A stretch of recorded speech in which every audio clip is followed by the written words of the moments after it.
Hello, and welcome to this special episode of I Am the Tigers, where you'll notice I've been joined by a very special guest who I will allow to introduce themselves now. My name's CJ, I'm 20 years old, a Tigers fan, and play hockey myself. Welcome, CJ. So, you're a Tigers fan, but we're not going to be talking Tigers tonight because we're going to be talking Tigers 2, I believe. So, yeah, let's get straight into it. Probably a pretty simple question to start off with. Last season was. Too good to be true. Something that we worked hard towards and just couldn't do it the year before because of Blackburn, I think it was. Was it Sutton the year before, maybe? Sutton, we beat Sutton, but then the League Cup we didn't get. We got the double, we just didn't hit the triple. However, we beat them and hit the triple this year, which was a massive milestone for Telford too. Yeah. Everyone worked at 110%. We had some amazing imports halfway through the season, and some people saying yes, we're staying in this league, which I think has helped. But yeah, just glad to beat Sutton. Yeah, and no doubt getting Luca halfway through the season makes a bit of an impact when you've got a player who's scoring a goal a game at national level to drop down those couple of levels. That's a hell of a difference. Yeah, and especially with the line with Stanton as well, who plays national and, well, he used to play national and Ladia, gone up to Morley. Having that line already there is a bit of it takes a little bit off the training for them, so they don't have to worry about line, they can just find each other a little bit easier. Yeah. So, last season, as we've already said, treble, absolutely stunning season. This season, though, will be different because we have moved up to the Morley League. So faster teams, faster pace, more chance to get hit in the face by a puck, which is not nice. That's true. But I have a feeling we could win if we pushed ourselves. We just have to hope that transfers are better for us than they are for the teams. Yeah, well, look forward to seeing how it goes. So, Tigers 2, I mean, to be honest, they're still putting the roster together. So, if the players have been announced, who are you most looking forward to seeing? Finley Howes in Team 2. Absolutely unit on the ice in T1. Passing's phenomenal. His puck and space awareness is what's given us those plays and the 3-on-1s, breakthroughs. He was a stable player in that league, and I feel like having him down with Luca and Stanton, having the three of them together would work the best. Familiar faces, easy to spot on the ice. You'd be able to tell the leagues between them. Yeah, I mean, I think anytime you've got a player who's been going over a point a season at national level, dropping down, they'd like to be able to make an impact quite simply at that lower league level. It's not even an impact. You can see how, through social media, how excited people are to see him as well. Yeah. Quite a few of them were favourites in T1 as well. So having those faces in T2, where it's quieter games, hopefully it will draw more attention to them as well. Yeah. We'll wait to see. So we talked about signings that you look at, or player that you're looking forward to seeing. Let's go the other side, and I know everybody hates doing this. Who's been the biggest loss? With no confirmation on two of them, I would have to go with Conor McNaughton. Okay. Great player, amazing lad, funny. Shame to lose him to Coventry, but hopefully that step up is what he needs. He is a good player. Fast pace, awareness was brilliant. I would have put him in T1 if we were like league below them, but I feel like he's in that middle bit and he will be there now with Coventry. So good luck to him. Okay, yep.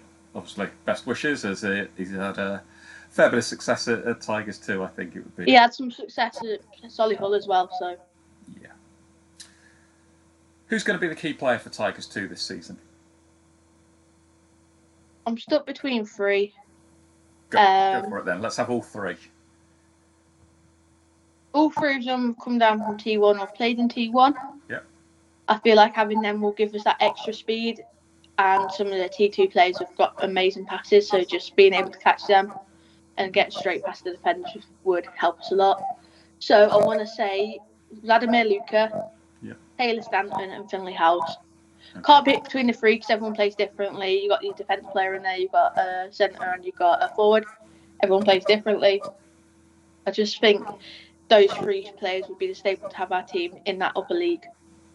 Cool. Well, yeah, I mean, I think all three, as you said, have played at a national level and have got at least a point at that level. So be interesting to see how they do at that level. And of course, Jason Silverthorne's going to be player coach, so another proven player at national level as well.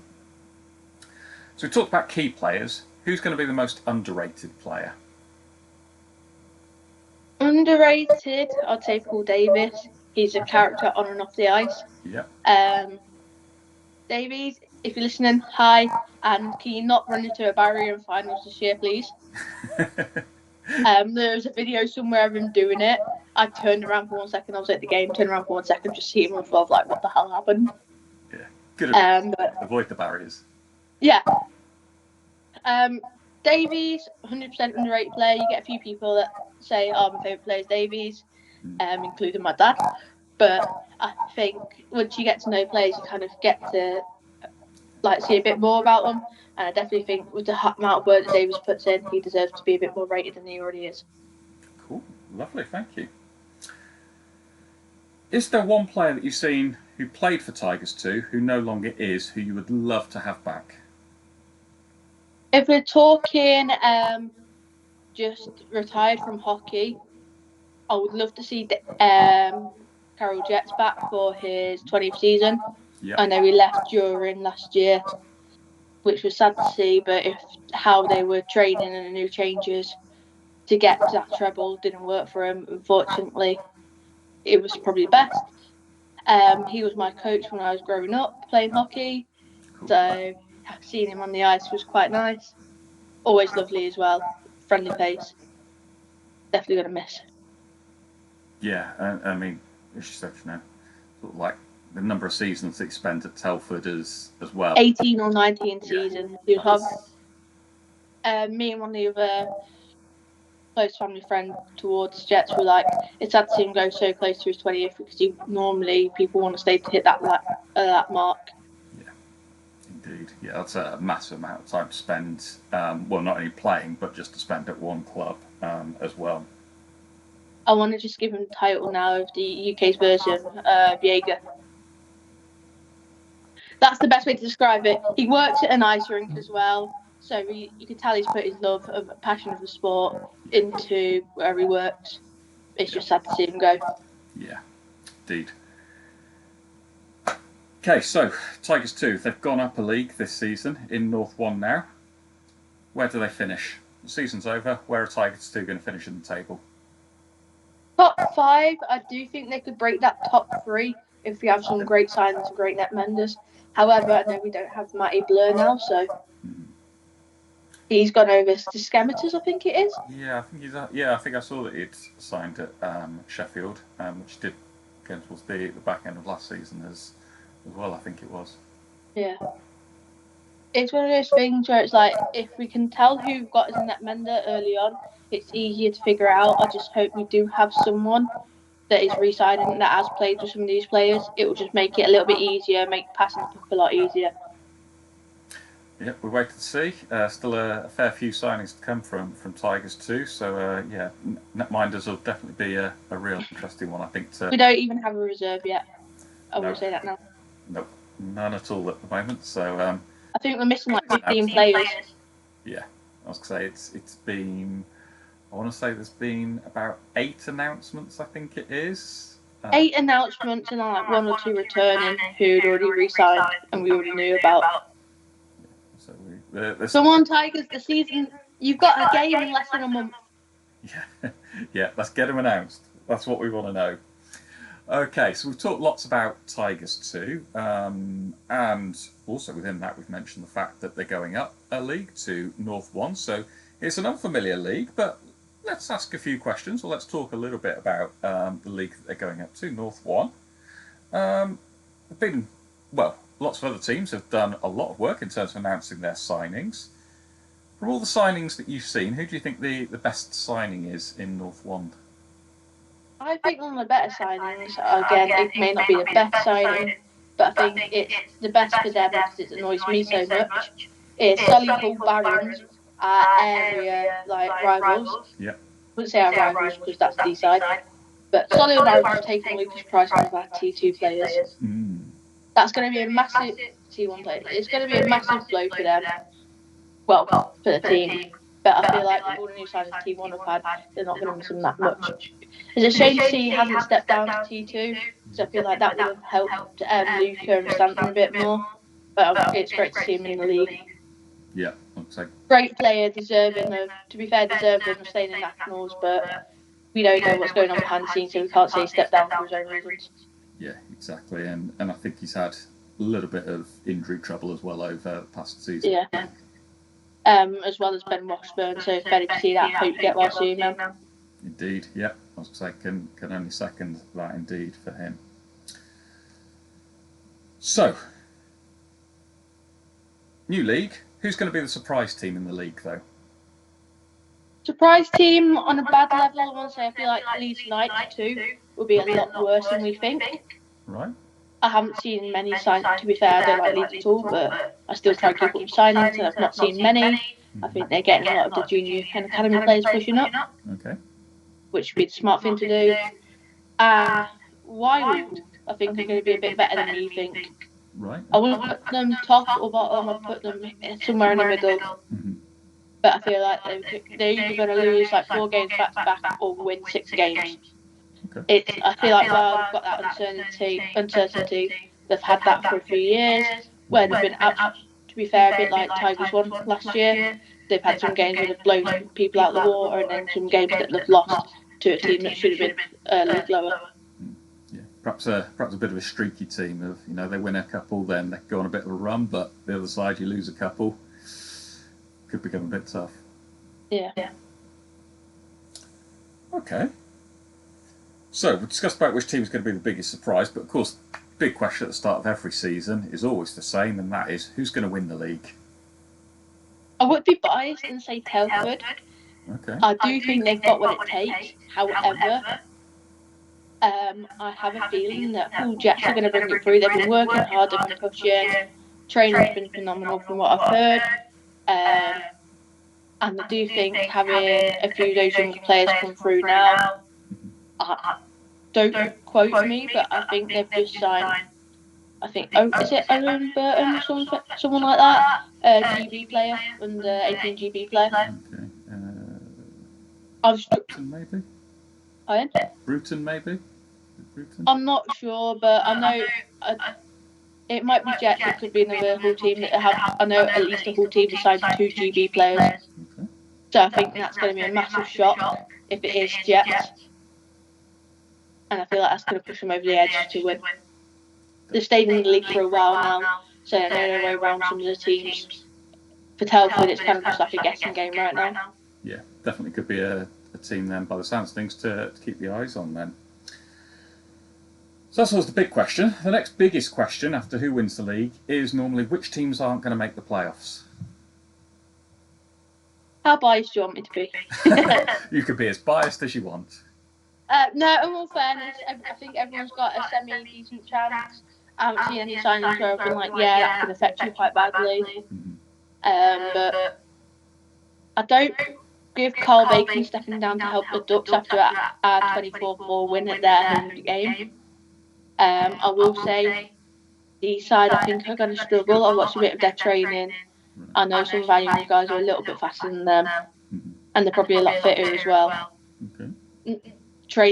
I trained alongside Joseph Lauder, another player for T2, at 13 who's blown past 17, 18-year-olds who now play for like Coventry and stuff. Okay. So I know they've got what it takes to do it, but the bottom 3 I ended up seeing are D-side, Sheffield Scammers, unless Matty just pulls something out of his bag, and Solihull Barons. Solihull not to make it, okay. That'd be interesting. I'm sure there'd be massive fans coming up. I feel like with Solihull, they've had that much of a bad streak. It's going to feel weird for them if they go on a run, and if they go on a run, something's got to end it. Something will end it, and then that'll destroy. I think that will destroy their hope and stuff halfway through the season. Again, we had that. We were struggling 2 seasons ago. We pulled it back and just couldn't hit that treble.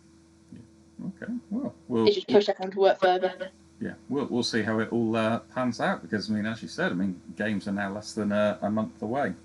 So, final question, thinking about the league. Who's going to be the leading point scorer across the league? I'm going to be biased, but this is only because he ended up in top 5 and he did it like 3 months into the season.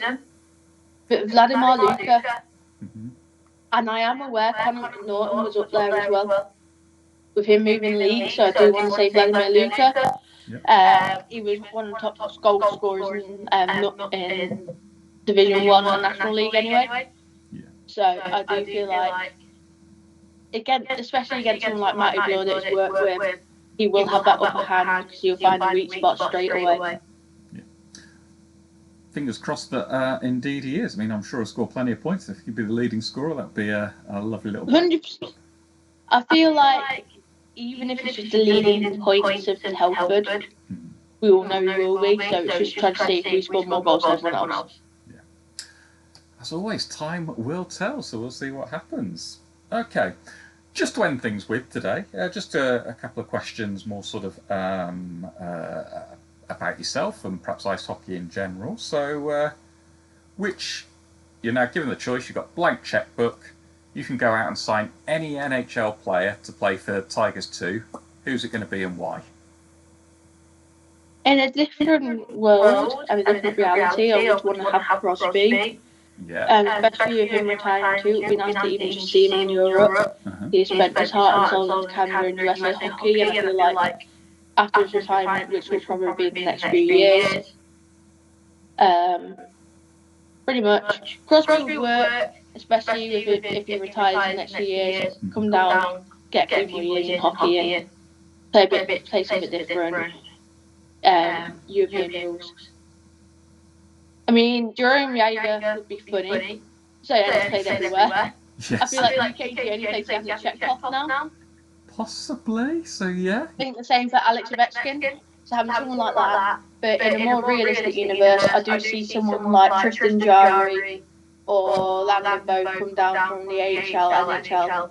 Obviously, Vladimir having Landon last year, it's not, that was out of the blue, so if that can happen, I feel like we could have someone like Tristan Jarry.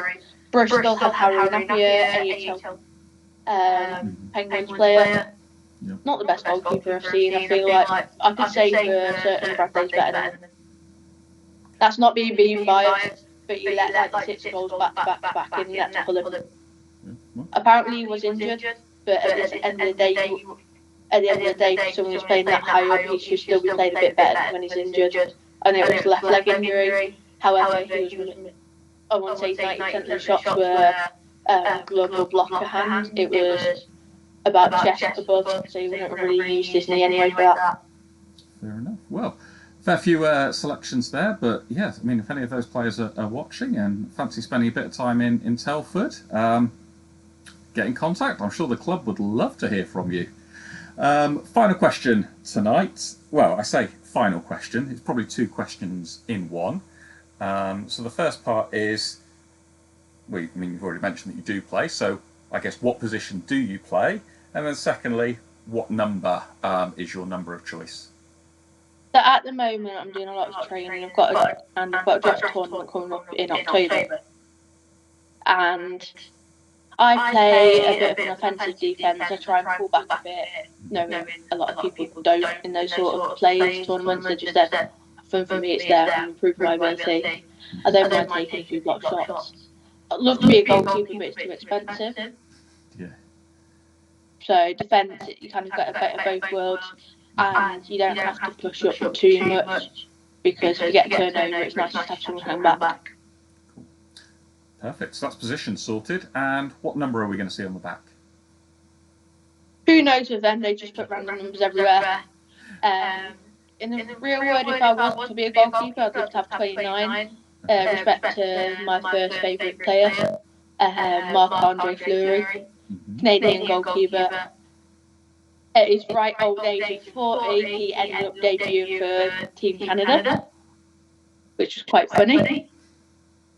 Because you got all these little ones like Nathan, you got all these young ones like Nathan McKinnon, Hale McCarr, and then you've got a 30 to 40-year-old in net. Yep. So, but Penguins were the first team I fell in love with. Ironically, it was kind of like my mate just had a Penguins jersey on. I looked at the jersey, liked the colours, looked up them, and when I first got my stick, I got Penguins tape, and it just exploded from there. Fair enough. Well. But defensive number, if I could choose a number, I ended up playing for Telford or wherever. I feel like 47 for Adam Johnson would be quite special to me, being a Penguins player and being there. Yeah. More of a memorial name, a number. But if it was local, I'd say Philip Super's number 81. Okay. He's always been a player that my dad and myself have watched. The defence work from him is phenomenal. A bit like me, he's accident prone. And I love you, Super, and this is said in an amazing way, but you can be a liability to the club sometimes. But we love you for it. It's always in the funniest ways. We have a song for you, you know that. And just his humour on and off the ice and how he is with people. Like, if he ends up retiring, if I can take his number, I will. Just as an utmost respect to him. He's someone that I've grown up through Tigers watching. First person I ever met through Tigers. I went through a bit of a rough patch in 2023, and he was always checking on me, always making sure I was okay. At games as well, he's always having a laugh with me. Awards evening, he missed the first bit of it because of, I think it was work. But then I said to him, thanks for a great year, hope to see you next year. He just said, the awards evening. I was like, yeah, he was like, I'll come down a bit, I've just got home. True to his word, he ended up coming down half an hour later and signing one of my game jerseys. Can't ask too much more than that, and amazing reasons in terms of those numbers that you picked there. So, yeah. Good luck with the draft tournament, I think, is sort of all I can say here. Thank you. I have no clue who I'm up against, and I turned the age of 5 in 2 weeks before. Okay. Well, as I say, good luck, and yeah, you know what? If it all works out, even if it doesn't work out, you know, you're always welcome back on Eye of the Tigers to talk about all things ice hockey. Definitely Tigers too. For everybody who's watching, though, if you'd like to guest on an episode, take on some of the questions that I have tonight, get in contact, leave a message. It really is as simple as that, and I'm sure we can get something arranged. It doesn't have to be talking about Tigers, it could be talking about any team. So, yeah, if it's something you'd like to do, please get in contact. It can, I'm fair. Eye on the Tigers looks across the league, not just focused on the Tigers. But yeah, no, if you'd like to, please do get in contact, and yeah, we could look to get something set up. You'd be very welcome as a guest. But in terms of this episode, beyond saying thank you very much, there's nothing further for me to say other than goodbye and see you soon. Bye, guys.